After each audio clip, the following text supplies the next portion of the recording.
Hello everyone. So I wanted to do a video today um, on something that I think is a good thing for a lot of people to know. I see a lot of videos online lately about parents who have autistic children, um, and how the general public doesn't really realize what we have to go through in our journey of learning with our autistic kiddos. Um, and one thing that I kind of wanted to bring to everyone's attention is that, there's never a simple answer.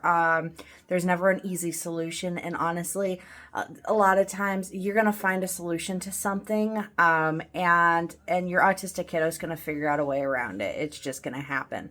Another thing is a lot of kids will go through phases. In this case of this video, flushing toys and things like that down the toilet. My oldest did it when he was a toddler, and then he outgrew the phase and it was over. It was good. Everything was good to go. Unfortunately, with my autistic kiddo, that's not the case. He actually went through a toilet flushing phase when he was about 4, which was about 3 years ago. And then he graduated out of the phase. But what happens a lot with the autistic kiddos is they will repeat phases. They'll go through them again. So he went through it again when he was 4, and then he did it last year. He kept doing it. And now we're going through it again where he's flushing things. So I have noticed that my toilet has been flushing really slow. And I feel like this is a skill that everyone should have and should also teach your kids to have, so that, when they become adults and have their own places, just like my previous video with the drain, this is a good skill to teach your kiddos, so that they have the tools that they need to be sufficient adults that don't have to hire expensive repairs for their home just because they don't know how to do basic things. So today I'm going to show everyone how to remove your toilet, to find out if there is in fact a toy or whatever is causing the slow flushing in my toilet. It is flushing, it's just not flushing very well. So I suspect that there's probably some kind of minor blockage that's causing a reduced water flow. So the first thing that you want to do is I'm going to set my camera up, and on my toilet here, the first thing you want to do is this valve here. Usually most toilets have it at the bottom here by the wall. That is the water shutoff valve, so you want to shut off your water. And then I also say shop vacs are wonderful. You should always have a shop vac on hand. Even like our house is completely, it's all hardwood floors, linoleum. But I still, there are so many uses for shop vacs, I think, and they're very cheap. I think I got this one for like $20. They're a great tool. So I'm going to pause the video real quick while I shut off the water, and then I'm going to vacuum the water out of the bowl of my toilet. And then I'm also going to vacuum the water out of the top of the toilet as well, so that when I go to take the toilet off, I'm not going to leak water all over the floor. Now, some of you, depending on your toilets and how they're mounted to the ground, some of you may have to take like a utility knife and break up all of the sealant that's around the floor of the toilet. And then there's usually also a couple screws on the base of the toilet as well that you'll have to undo.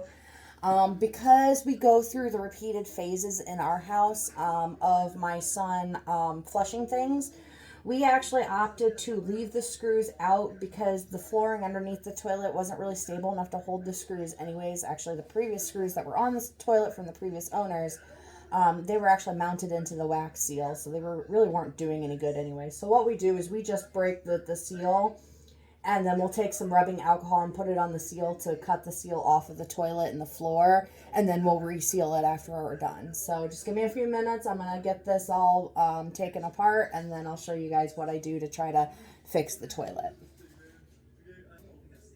Okay, so I got all that done, and the toilet all vacuumed out. So the next step is, what we're going to do is we're going to unscrew. There's a little screw back here that connects to the tank of the toilet to the water line. And we're just going to unscrew that. Now, usually you're going to want to have like a towel and some buckets set aside, because there will still be water leaking from the toilet, and it'll sometimes come down from the tank from whatever's left over. So we'll just unscrew this. Yep, there's a little bit of water. Not much. And then I just kind of take this and I'm going to tuck this a little bit behind the toilet. And then what we'll do is I've already taken a knife and I broke the seam of the toilet to the floor. And what we're going to do next is we're just going to lay the toilet down. I know a lot of people have used like snakes and drain snakes for their toilets. I personally have not had luck with those.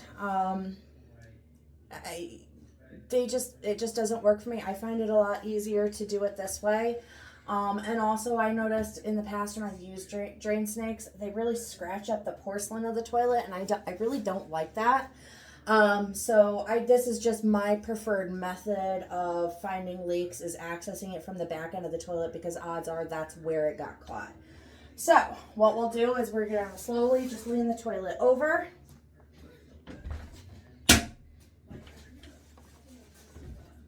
And you want to go slow so you don't break it. And also to make sure that you fully got that seam. And now I've got access to the backhand side of the toilet. And what I'm going to do is there's some parts of the silicone that are stretching right now because I missed them. So I'm just going to break those off so I can fully get this toilet up. It actually took up some of the floor too. And then I'll get back here. Usually you're going to want to wear gloves or have a really good soap after you're done with this, because you know it's not a delicious job. But what we'll do is we'll just take a peek back here and see if we can't figure out why the toilet is not flushing appropriately. So give me 1 second here and let me take a look-see and see what's going on. All right, so I've got the toilet all laying down here, and the shop vac's gonna kind of come into play again here. So what happens a lot of times when something gets stuck in the toilet is it goes down here and it goes through all these connected, all of the, whatever you want to call it, the J-traps or whatever, and it'll actually get lodged like closer to the back of the toilet. Not like right at the hole, but a lot of times I find it's back up a little bit from the hole because there's a curve, and whatever it is, it usually gets lodged in the curve. So what I like to do is first, easiest, if you can reach your hand in there and just grab it, great. A lot of times, I have big hands, so I can't just reach in there and do that. Sorry, my dog's trying to make a cameo for the day. So the other thing is, this is again where the shop vac comes in great handy. What I will do is I will actually take this tool and I will put it in the bowl and I'll stick it in the flush hole of the toilet, whatever you want to call it. And then I'll compact like a towel around it to create, you know, like a kind of like a vacuum so that all the air is not escaping backwards out. And then I'll turn it on to the blow feature of the vacuum, not the sucking vacuum part. And a lot of times that will dislodge whatever's stuck. Now, if that doesn't work because it's too large to make that curve, you can also do it on the opposite end. You can take it out and do the same exact thing on the hole that's on the underside of the toilet. Just make sure that you're pointing it up towards that curve.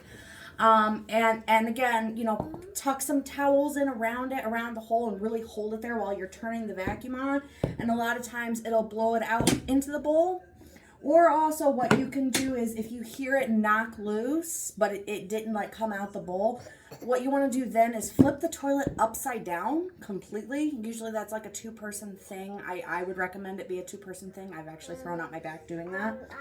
And then a lot of times gravity will do its job and pull it through into the bowl of the toilet so you can retrieve whatever's stuck. So I thought that would be a very useful video to help people out, not just for your kiddos, but you know, a lot of moms out there or women. You know, this is something, you know, a couple years ago I never thought that I would ever be able to do. As a matter of fact, my first home that we lived in, the toilet got clogged and I was like, I don't know. And a plumber ended up having to be called, and it was something stupid. It was a toy that was stuck in there, and that was all it was. And you know, hundreds of dollars later, you're paying this plumber to go out and do something that I can do myself. So after, you know, the second time of my son going through the toilet flushing phase, and I've also got a toddler as well, we just, you know, I just decided, all right, well, I'm going to figure it out myself. So I watched a bunch of YouTube videos on how to do it, and this is how it's done. It's really not as scary as it looks. You know, so then all you got to do is stand it up and just reconnect the parts. You know, the hardest part about it is probably getting whatever's stuck in there out, and then just getting it reseated. So I hope you enjoy this video, and I will see you in the next one.